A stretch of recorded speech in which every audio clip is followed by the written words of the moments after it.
যায়েদ রাদিয়াল্লাহু তাআলা আনহুর সন্তান ওসামাকে বলে, যাও তোমার নানার কাছে গিয়ে বলো, নানা, যেই মহিলার হাত কাটা হবে সেই মহিলা কুরাইশ বংশের। নবীজির কাছে গিয়ে ওসামা বলছে, নবীজি বুঝে গেছে এটা ওসামা নিজের থেকে বলে নাই, শিখায় দেওয়া হয়েছে। হুজরা থেকে নবীজি বের হয়ে আসলেন, এসে বলে, তোমরা কি আমাকে এমন বিষয়ের জন্য সুপারিশ করতেছ যেই বিষয়ের শাস্তি কার্যকর করার নির্দেশ আল্লাহ তাআলা দিয়েছে? নবীজি এবার খুতবা দিলেন, বলে, তোমাদের আগে বহু সম্প্রদায়কে আল্লাহ তাআলা এই কারণে ধ্বংস করে দিয়েছেন, তাদের মধ্যে যখন কোনো শরীফ বংশের মানুষ চুরির অপরাধে আটক হতো, সম্ভ্রান্ত মানুষ শাস্তি দেওয়া হতো না, ছেড়ে দেওয়া হতো। একই অপরাধে যখন কোনো দুর্বলকে আটক করা হতো, শাস্তি দেওয়া হতো। এই কারণে তোমাদের পূর্বে বহু কওমকে আল্লাহ তাআলা ধ্বংস করে দিয়েছেন। আয়াতের মধ্যে আমাদেরকে দুইটা উপদেশ দিয়েছেন। কয়টা উপদেশ? দুটো উপদেশ। এই আয়াতের তাফসিরে ইমাম শাফিঈ রহমাতুল্লাহি আলাইহি বলেন, এই দুইটা জিনিস, অর্থাৎ যেই দুইটা বিষয়ের ব্যাপারে উপদেশ আল্লাহ তাআলা দিয়েছেন, এই দুইটা বিষয় যদি কোনো মানুষের মধ্যে পরিপূর্ণ পাওয়া যায় তাহলে সে সফল মানুষ। যেই সমাজের মধ্যে পাওয়া যায় ওই সমাজের মানুষ সৌভাগ্যবান মানুষ। যেই দেশের মধ্যে পাওয়া যায় বলে সেই দেশের মানুষ সৌভাগ্যবান মানুষ। তাহলে যেই দুইটা গুণ অর্জন করলে ব্যক্তি, সমাজ, রাষ্ট্রের চেহারা পরিবর্তন হয়ে যায়, ভাগ্য পরিবর্তন হয়ে যায়, বলেন তো এই দুইটা গুণ যদি আমরা সকলে অর্জন না করতে পারি তাহলে আমাদের সমাজের, আমাদের রাষ্ট্রের ভাগ্য পরিবর্তন হবে না। তা আল্লাহ তাআলা এই আয়াতের মধ্যে কি বলেছেন? আয়াতটা বলার আগে, কথা শুরু করার আগে একটা শানে নুজুল, এই আয়াত নাজিল হওয়ার কারণটা সংক্ষিপ্ত সারে যদি আমরা জানি, পরবর্তী কথা বুঝতে সহজ হবে ইনশাআল্লাহ। উসমান ইবনে তালহা,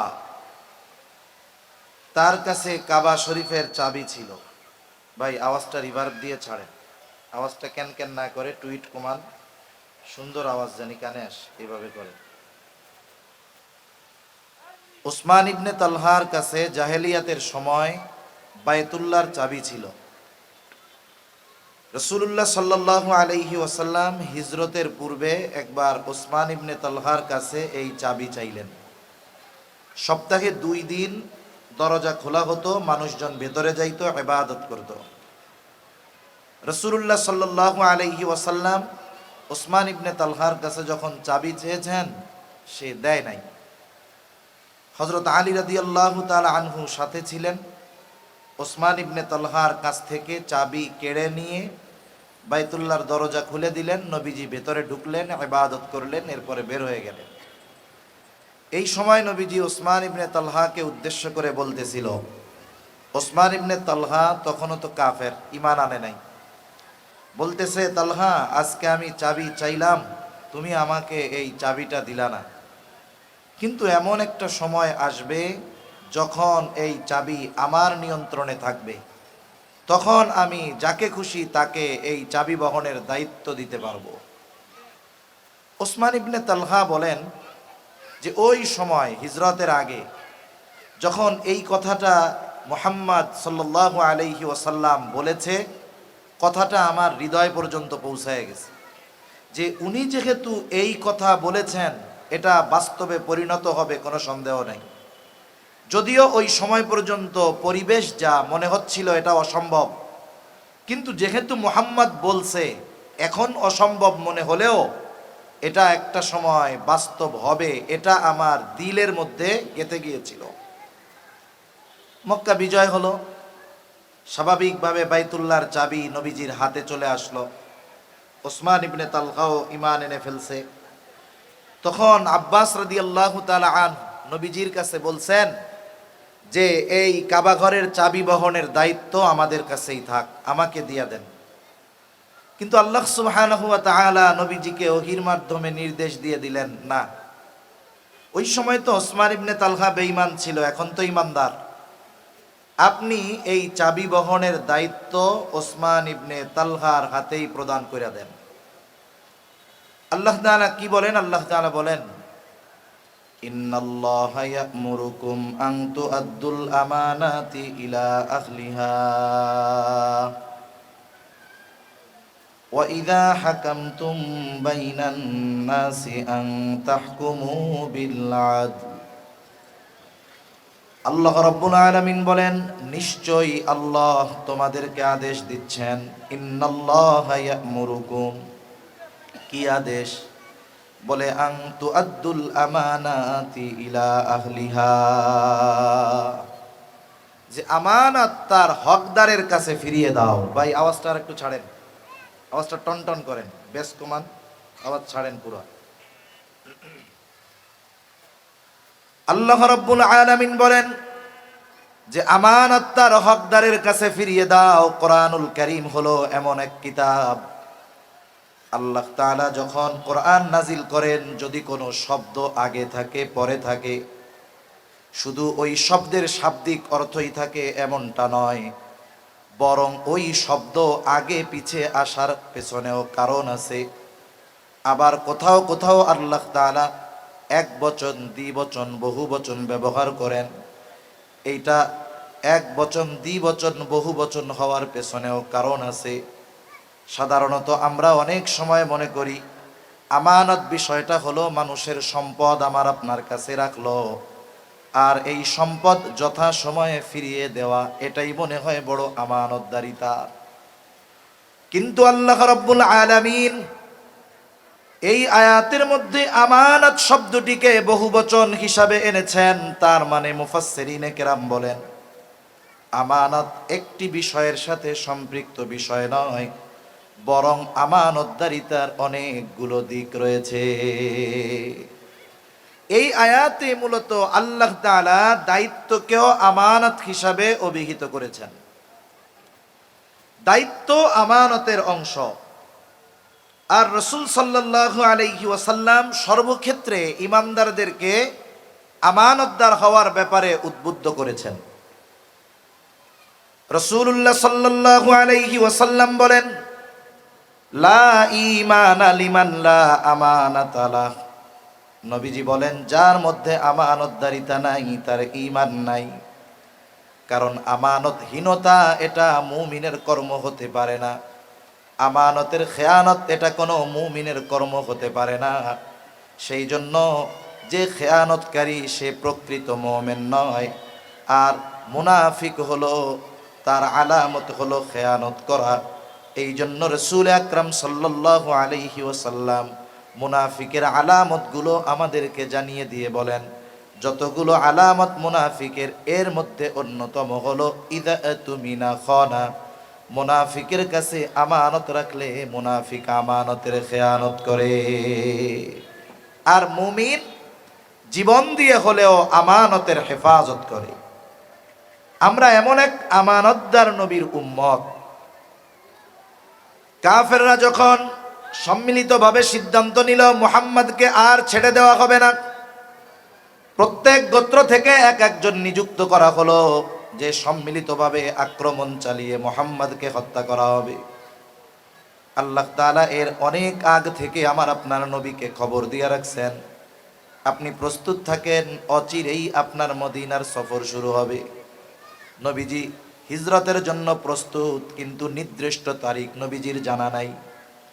কাফেররা যেই দিন সিদ্ধান্ত নিল আজ রাতটাই হবে মুহাম্মাদের জীবনের শেষ রাত, আর আল্লাহ তাআলা জানিয়ে দিলেন, পয়গম্বর আজকে রাতটাই আপনার হবে সফর শুরুর রাত।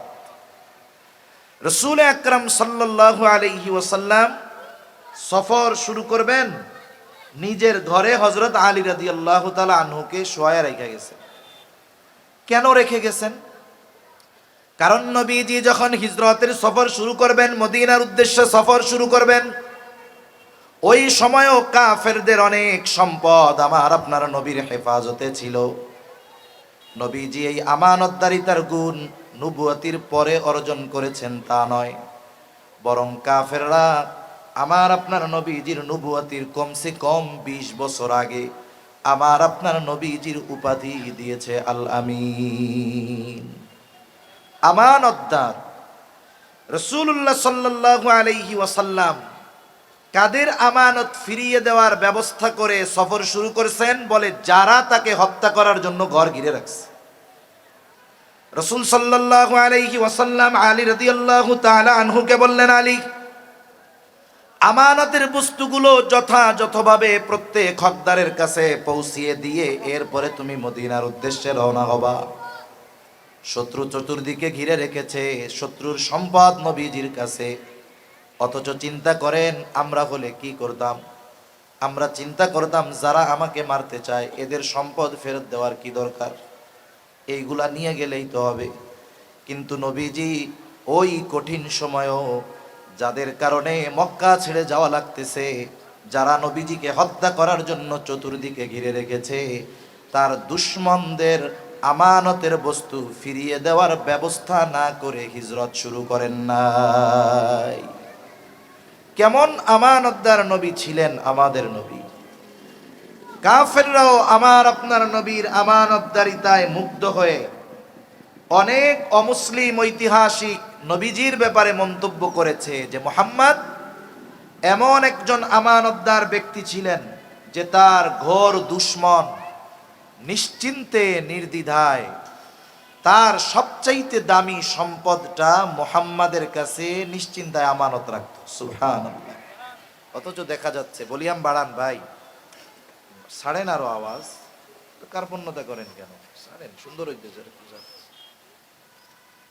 মানে প্রথম হলো হাত দিয়ে দেখায় যে হুজুর নড়াইছে, পরে যে আবার কয় সরাই। আমি তো জোরে কইতাছি না, মাইক কাটবো না। তাহলে রাসূল আকরাম সাল্লাল্লাহু আলাইহি ওয়াসাল্লামের ব্যাপারে অমুসলিম ঐতিহাসিক বলতেছে যে তার ঘোর দুশমনও তার কাছে নির্দ্বিধায় সবচেয়ে দামি বস্তুটা আমানত রাখতো। সে জানে আমি যতই মুহাম্মাদের উপরে আঘাত করি না কেন, এই কারণে সে আমার আমানতের খেয়ানত করবে না। এমন আমানতদার নবী আমাদের, আমরা সেই নবীর উম্মত, কিন্তু আমাদের আমানতদারিতার অবস্থা খারাপ। তাহলে আসেন একটু আমানতদারিতার ব্যাপারে ধারণা নেই। প্রথমত, আয়াতের মধ্যে আমানাত শব্দটা বহুবচন হওয়ার দ্বারা এই বিষয়টা সুস্পষ্ট হয়ে গেছে যে আমানত একটা বস্তুর মধ্যে নয়, বরং অনেক কিছুর মধ্যে আমানতদারিতা নিহিত রয়েছে। এক নাম্বার, লেনদেনের মধ্যে আছে আমানতদারিতা, এটা কম বেশি সবার জানা আছে। দুই নাম্বার, কথাও কিন্তু আমানত হয়। রাসূল আকরাম সাল্লাল্লাহু আলাইহি ওয়াসাল্লাম বলেন, ইদা হাদ্দাসার রাজুলু সুম্মা ইলতাফাতা ফাহিয়া আমানাতুন। নবীজি বলেন, যখন কোনো মানুষ কথা বলে আর এদিকে সেদিকে তাকায়, তার কিছুই বলার প্রয়োজন নাই, কথা বলার সময় ডানে বামে তাকালো, এটার দ্বারাই এই কথাটা যার কাছে বলে তার কাছে আমানত হয়ে যায়। ডানে বামে তাকিয়ে যদি কেউ কোনো কথা বলে, সাধারণত আমরা কি বুঝি? বুঝি যে সে যে কথাটা আমাকে বলতেছে এটা আমি ব্যতীত অন্য কেউ যেন না শুনতে পারে। কিন্তু আমাদের অভ্যাসটা কি? শুধু যদি ওই লোক বলে যে হুজুর আপনার কাছেই বললাম, আপনি আর কারো কাছে বললেন না, কাজ শেষ। আমি যতক্ষণ আর একজনের কাছে না বলি ততক্ষণ আমার আর ভালো লাগে না। বাঙালি মিলিয়ন মিলিয়ন ডলার খেয়ে হজম করে ফেলতে পারে, কিন্তু কথা সহজে হজম করতে পারে না। এবার কি হয়, আমাদের অভ্যাস যেটা, ওই লোকটা চোখের আড়াল হওয়ার আগে আরেকজনকে ডাক দিয়ে বলে, ভাই শোনো, লোকটা আমার কাছে কি বলছে জানো? বলে না। বলে আমাকে খুব বিশ্বাস করে, একটা গোপন কথা তার ব্যাপারে বলছে, কারো কাছে বলতে মানা করছে, আমি শুধু তোমার কাছে বললাম, তুমি কিন্তু আর কারো কাছে বইলো না। এইবার ওই লোক আরেকজনের কাছে যায়, বলে হুজুর কি মিথ্যা কথা কয় নাকি? বলে না। বলে হুজুর আমাকে খুব বিশ্বাস করে, অমুকের ব্যাপারে এই কথা বলছে, আমি শুধু তোমারে বললাম, তুমি কিন্তু কাউরে কইও না। এইবার করতে করতে সকালে যেই কথা আমার কারো কাছে বলা মানা ছিল, দুপুর হতে হতে 100 জনের কানে এই কথাটা পৌঁছিয়ে যায়। যে যার কাছে বলে খালি কি বলে, তোমারে বললাম, তুমি কিন্তু কাউরে বইলো না। এখন বলেন, এই কথা একজনের কাছেও পৌঁছানো মানা ছিল, পৌঁছায় গেছে 100 জনের কাছে। খেয়ানত আর একটা নাই, খেয়ানত 100 হয়ে গেছে। যদিও আমি বলছি একজনের কাছে, কিন্তু এই খেয়ানতের শুরুটা তো আমার দ্বারা হয়েছে নাকি? এজন্য হাদিসের মধ্যে আসছে, নবীজি সাল্লাল্লাহু আলাইহি ওয়াসাল্লাম বলেন, যখন কারো দ্বারা কোনো ভালো কাজের সূচনা হয়, ওই ভালো কাজের উপরে যতজন আমল করে সূচনাকারীর আমল নামায় সকলের সওয়াবের সমপরিমাণ সওয়াব যোগ হয়ে যায়। আবার যখন কারো দ্বারা মন্দ কাজের সূচনা হয়, ওই মন্দ কাজ যতজন করে সকলের অন্যায় পরিমাণ পাপ পরিমাণ যত হয় সব ওই প্রথম যে করেছে তার আমল নামায় যোগ হয়ে যায়। এই জন্য নবীজি বলেন, আদম আলাইহিস সালামের হত্যাকারী যেই সন্তান, অন্যায়ভাবে পৃথিবীতে সর্বপ্রথম হত্যাকাণ্ড তার মাধ্যমে সংগঠিত হয়েছে, ওর পর থেকে নিয়ে কিয়ামত পর্যন্ত অন্যায়ভাবে যত হত্যাকাণ্ড সংগঠিত হবে সব হত্যাকাণ্ডের সমপরিমাণ পাপ আদম আলাইহিস সালামের হত্যাকারী সন্তানের আমলনামায় যোগ হয়ে যায়। এজন্য কথাও আমানত হয়, কারণ অনেক কথা আছে ওই কথাগুলো মানুষ আমার আপনার কাছে বলে, কথার কথা, ছেলে মেয়ে কথা শুনে না, মাদকাসক্ত, ওয়াইফ ভালো না, ক্যারেক্টার ভালো না, এই গোপন কথাগুলো অনেক সময় মানুষ আমার আপনার কাছে বা যাকে সে বিশ্বাস করে তার কাছে এসে বলে। তার কাছে এসে বলে, চিন্তা করে আমার এই কথাটা কেউ জানবে না, কারণ কষ্টের কথা যদি আরেকজনের কাছে বলা যায় দিলটা একটু হালকা হয়। এই কথা যদি মানুষের কাছে মাইক লাগিয়ে বলে তাহলে সে লজ্জায় রাস্তায় বের হতে পারবে না। এখন আমি আপনি যদি তার এই কথাগুলো সমাজের মানুষের কাছে প্রকাশ করে দেই, এই যে তার দোষ ত্রুটি অথবা তাকে যে লজ্জা দিলাম, এটা কি ঠিক হইল? ঠিক হলো না। এই ধরনের বিষয়গুলো গোপন রাখা দরকার। যদি আমি তার দোষ ত্রুটি মানুষের কাছে বলে দেই, লজ্জা দেই, কষ্ট দেই, কি হবে? বলে আমি আপনি যদি অন্দর মহলেও যদি লুকিয়ে থাকি, ওই জায়গায় হলেও আল্লাহ তাআলা আমাকে আপনাকে অপমান করে ছাড়বে। এই জন্য যে কথাগুলো গোপন রাখার মতো এগুলো গোপন রাখবো। 3 নাম্বার দায়িত্ব আমানত হয়। এই আয়াতে মূলত দায়িত্বকে উদ্দেশ্য করা হয়েছে, চাবি প্রদান মূল বিষয় নয়, মূল বিষয়টা হলো দায়িত্ব প্রদান করা। সেই জন্য দায়িত্বটাও কিন্তু আমানত। এখন তো এমন এক জামানা, মানুষ দায়িত্ব নেওয়ার জন্য প্রতিযোগিতা করে, দায়িত্ব নেওয়ার জন্য পারলে প্রতিপক্ষকে হত্যা করে ফেলে, দায়িত্ব নেওয়ার জন্য কোটি কোটি টাকা ঘুষ দেয়, দায়িত্ব নেওয়ার জন্য নিজের শক্তি প্রয়োগ করে। কিন্তু একটা জামানা ছিল মানুষকে জোর করে দায়িত্ব চাপায় দেওয়া যাইত না, কারণ ওই সময়ের মানুষগুলো দায়িত্বকে বড় আমানত মনে করত।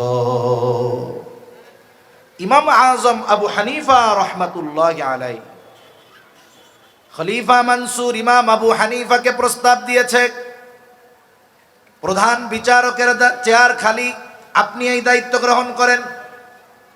প্রধান কাজী, প্রধান বিচারকের দায়িত্ব নেন ইমাম আবু হানিফা। সকলের সামনে খলিফার প্রস্তাব ফিরায় দিল। খলিফা মনসুর রাগান্বিত হয়ে গেছে যে এত বড় প্রস্তাব আমি দিলাম, মানুষের সামনে মুখের উপরে প্রস্তাব ফিরায় দিল, কত বড় সাহস। মানুষের মধ্যে কয়েক সময়ে গরম থাকে বেশি, কিছু গরম থাকে পোশাকের গরম। যেমন অনেক প্রশাসনের লোক আছে, পুলিশ, আর্মি, এয়ারফোর্স, জিজ্ঞাসা করবেন স্বাভাবিক সময় তার মেজাজটা একরকম থাকে, কিন্তু ইউনিফর্ম যখন পরে মেজাজটা আর একরকম হয়। পোশাকের এক অহংকার থাকে, ক্ষমতার আর একটা অহংকার থাকে। ক্ষমতার অহংকারে জর্জরিত মনসুর ইমাম আবু হানিফার মর্যাদা বুঝতে সক্ষম হলেন না।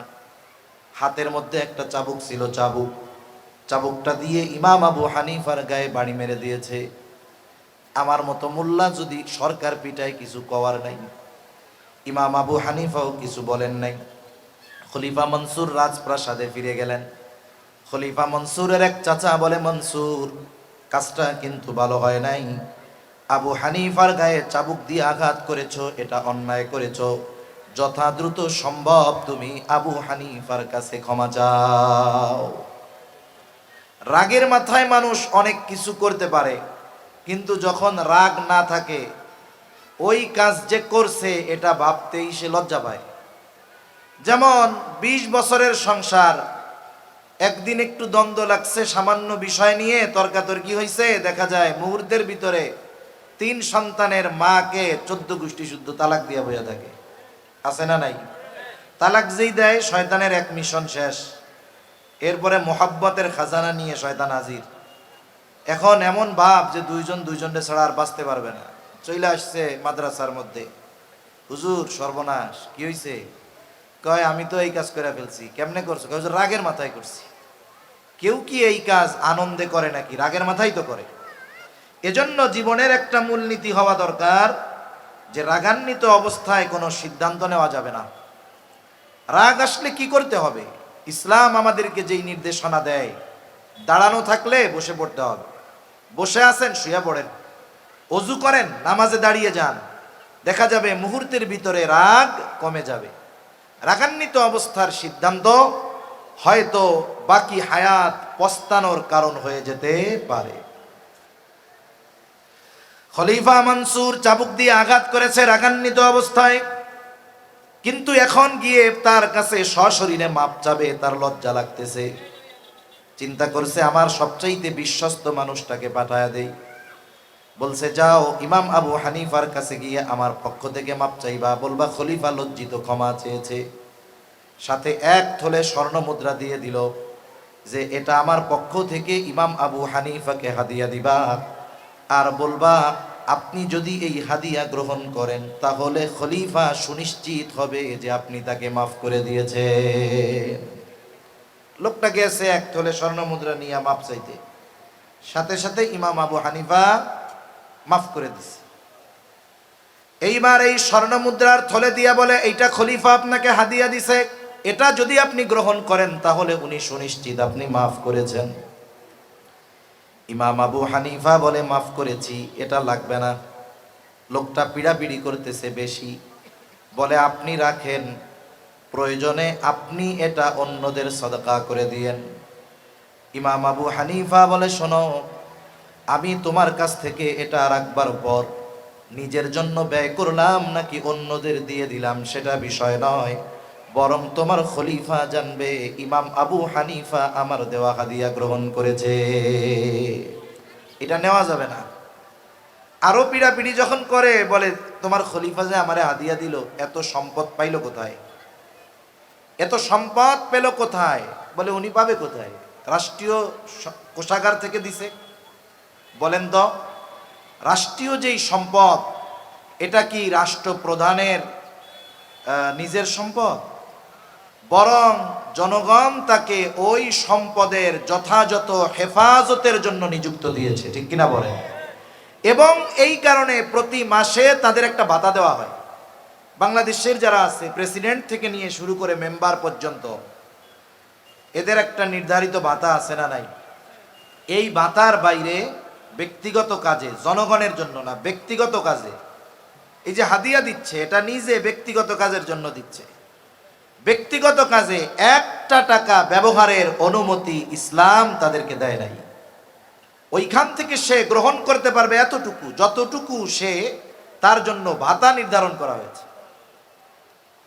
এইবার ইমাম আবু হানিফা একটু শক্ত কথা বললেন, যাও এটা তো ফেরত দিবা, সাথে সাথে খলিফাকে বলবা তার জন্য যেই নির্ধারিত ভাতা, এর চাইতে 1 টাকা বেশি নিজের ব্যক্তিগত কাজে ব্যবহার করার সুযোগ নাই।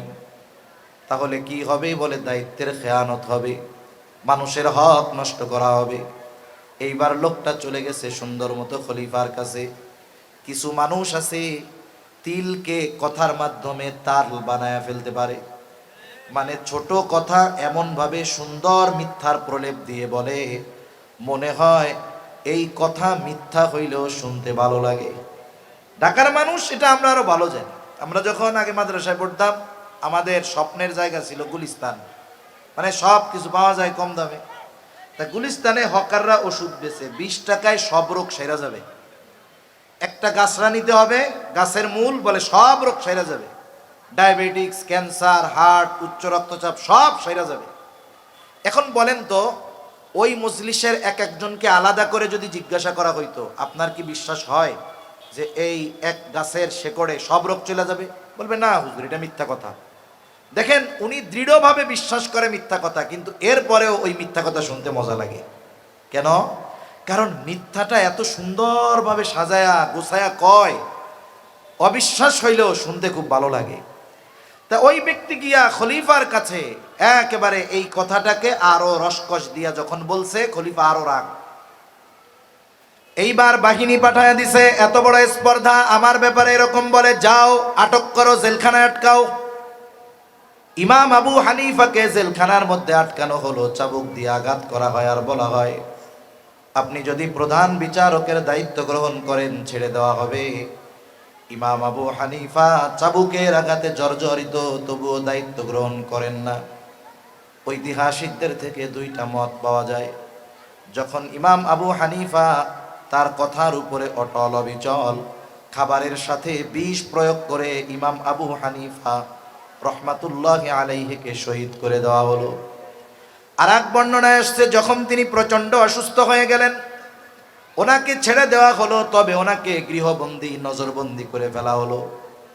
ওই সময় ছাত্ররা জিজ্ঞাসা করে, উস্তাদ, যেই কারণে আপনার উপরে এত জুলুম, এত অত্যাচার, সেই দায়িত্ব নেওয়ার জন্য যত রকমের যোগ্যতা দরকার সব আপনার মধ্যে থাকার পরেও কেন আপনি এই দায়িত্ব গ্রহণ করলেন না? ইমাম আবু হানিফা বলে, শোনো, আমি যেই দায়িত্ব নেই নাই সেই দায়িত্বের ব্যাপারে কিয়ামতে আল্লাহ আমাকে জিজ্ঞাসা করবে না, কিন্তু দায়িত্ব নেবার পর যদি দায়িত্বের কোনো ত্রুটি বিচ্যুতি হয়ে যায়, তাহলে কিয়ামতের দিন আল্লাহ তাআলার সামনে খেয়ানতের বোঝা নিয়ে আমাকে উপস্থিত হওয়া লাগবে। কারণ হাদিসের মধ্যে এসেছে, নবীজি বলেন, তোমাদের কাউকে যখন কোনো সরকারি রাষ্ট্রীয় দায়িত্ব দেওয়া হয়, নবীজি বলেন, কেউ যদি ওই দায়িত্বের সুচ পরিমাণ খেয়ানত করে, সুচ পরিমাণ, নবীজি বলেন কিয়ামতের দিন ওই ব্যক্তি খেয়ানতের বোঝা নিয়ে আল্লাহর সামনে হাজির হবে। এবার বেশি দূরে যাওয়ার দরকার নাই। আমার আপনার আশেপাশে দায়িত্বশীল নিজের দিকেও যদি তাকাই, তাহলে দেখতে পারবো যে এই দুনিয়ায় দায়িত্বশীল যারা আছে, অধিকাংশ মানুষ ইচ্ছায় হোক আর অনিচ্ছায় হোক খেয়ানতের বোঝা নিয়ে কিয়ামতের দিন ওঠার ব্যবস্থা হয়ে গেছে। ঠিক কিনা বলেন? আবার দায়িত্ব যত বড়, খেয়ানতের পরিধি তত বড় হয়। এই জন্য দায়িত্বটা আমানত, সরকারি দায়িত্ব হোক আর বেসরকারি দায়িত্ব হোক, যে কোনো দায়িত্ব আমানত। সাথে সাথে সময়টাও আমানত। যখন কেউ চুক্তিবদ্ধ হয়েছে 8টা থেকে বিকাল 4টা কোম্পানির চাকরি করবে, 1 ঘন্টা বিরতি নামাজ এবং লাঞ্চের জন্য, এই 7 ঘন্টা সময় তার কাছে আমানত। কর্ম ফাঁকি দিয়ে এই সময়টাতে সে যদি নিজের কাজে ব্যয় করে, মোবাইল দেখে ব্যয় করে, তারপরে বাথরুমে গিয়ে সময় ব্যয় করে, তাহলে মাস শেষে যদি এই সময়ের বিপরীতে পরিপূর্ণ অর্থ গ্রহণ করে, কোনো সন্দেহ নাই ওই ব্যক্তিও খেয়ানতকারীদের তালিকায় অন্তর্ভুক্ত হয়ে যাবে। এজন্য সময় আমানত। এই 4টা বিষয় আমানত সম্পর্কে যদি আমরা অর্জন করতে পারি, আমাদের জন্য প্রকৃত আমানতদার মুমিন হওয়া সম্ভব। তাহলে আল্লাহ তাআলা 2টা নির্দেশ করেছিলেন। 1 নাম্বার, মূল কথা হলো আমানতদারিতার গুণ অর্জন করতে বলেছেন, যদিও ওই ঘটনাকে কেন্দ্র করে আয়াত নাজিল হয়েছে, কিন্তু উদ্দেশ্য কি? আমানতদার হও তোমরা সর্বক্ষেত্রে। 2 নাম্বার, আল্লাহ তাআলা বলেন, ওয়াইদা হাকামতুম বাইনান নাসি আন তাহকুমু বিল আদল। আল্লাহ তাআলা বলেন, যখন তোমরা মানুষের মধ্যে বিচার আচার করবা, ন্যায় বিচার করবা, শত্রুও যদি আমার আপনার কাছে বিচার প্রার্থী হয়, শত্রুর প্রতি বিদ্বেষের কারণে অবিচার করা যাবে না। আল্লাহ তাআলা কোরআনুল কারীমের মধ্যে বলেন, ওয়ালা ইয়াজরিমান্নাকুম শানাআনু কওমিন আলা আল্লা তা'দিলু ই'দিলু হুয়া আকরাবু লিত্তাকওয়া। আল্লাহ রাব্বুল আলামিন জানায় দেন, কোন কওমের প্রতি বিদ্বেষের কারণে তোমরা তাদের উপরে অবিচার করার জন্য প্ররোচিত হবা না, বরং কি করবা? ই'দিলু, ন্যায় বিচার করো। হুয়া আকরাবু লিত্তাকওয়া, এটা তাকওয়ার অধিক নিকটবর্তী। বিচারকদের জন্য আল্লাহর নির্দেশ হলো শত্রুও যদি বিচার প্রার্থী হয় তার প্রতি বিদ্বেষের কারণে, শত্রুতার কারণে অবিচার করা যাবে না। কিন্তু আফসোস, এই ন্যায় বিচার গোটা পৃথিবীতে খুঁজে পাওয়া কঠিন। যদি ন্যায় বিচার থাকতো তাহলে এই পৃথিবীতে মাজলুম থাকতো না। ন্যায় বিচার যদি গোটা দুনিয়ায় থাকতো তাহলে ফিলিস্তিনের প্রায় 1.5 লক্ষ নিরস্ত্র নিরহ মানুষকে নির্মমভাবে শহীদ করা হতো না। ঠিক কিনা বলে? কোথাও ন্যায় বিচার নাই। আর ন্যায় বিচার করার এবং ন্যায় বিচার মেনে নেওয়ার মন মানসিকতাও আমাদের মধ্যে নাই। আমি যদি একটু প্রভাবশালী হই, আমি ন্যায় বিচার মানতে রাজি নাই। রায় আমার বিপক্ষে কেন যাবে? সব আমার পক্ষে থাকতে হবে। অথচ ন্যায় বিচারের উত্তম দৃষ্টান্ত উপমা নবীজি দেখিয়ে গেছেন। সাহাবায়ে কেরাম এর উত্তম উপমা। আমি 2টা ছোট ছোট উদাহরণ ঘটনা পেশ করে আলোচনা শেষ করে দেব ইনশাআল্লাহ। খলিফাতুল মুসলিমিন হযরত ওমর রাদিয়াল্লাহু তাআলা বাজারে গেছে, এক ইহুদির কাছ থেকে ঘোড়া কিনেছে, আহলে কিতাব। তার কাছ থেকে একটা ঘোড়া কিনে সুন্দর মতো দেখে শুনে যাচাই বাছাই করে বাজারের বাইরে গেছে। ঘোড়ায় যেই উঠতে গেছে দেখে ঘোড়ার পায়ে সমস্যা। এক সময় গুলিস্তানে খুব বেশি টানা মোবাইল বিক্রি হইতো। যারা বিক্রয় করতো এরা কঠিন চিজ, অনেকজন এরকম ধরা খাইছে। ওই সময় একটা ক্যামেরা ফোন আসছে, খুব নাম করা নোকিয়া N72 ক্যামেরা ফোন। এখন এটার দাম যদি 40,000 হয়, গুলিস্তানে এটা 5-7 হাজারে পাওয়া যায়। গেছে একজন কিনতে, সুন্দর মতো ওকে ফোনটা দেখায় টাকায় দিছে, চালু টালু করে দিছে। বলে ফোন ঠিক আছে তো? টাকা বের করে, টাকা বের করে। এবার ফোনটা পকেটে ঢুকাইছে। সিমিলার আর একটা জিনিস ফোন ওর পকেটে আছে, এক্সচেঞ্জ করে ওইটা আবার ওর হাতে দিয়ে দিছে। দিয়ে বলে, বাড়ি দেখছেন তো সব, কোনো সমস্যা আছে? না, টাকাটা দেন। বাড়ি গিয়া সিম ওপেন করেন, তাড়াতাড়ি যান, এরিয়া নিরাপদ না।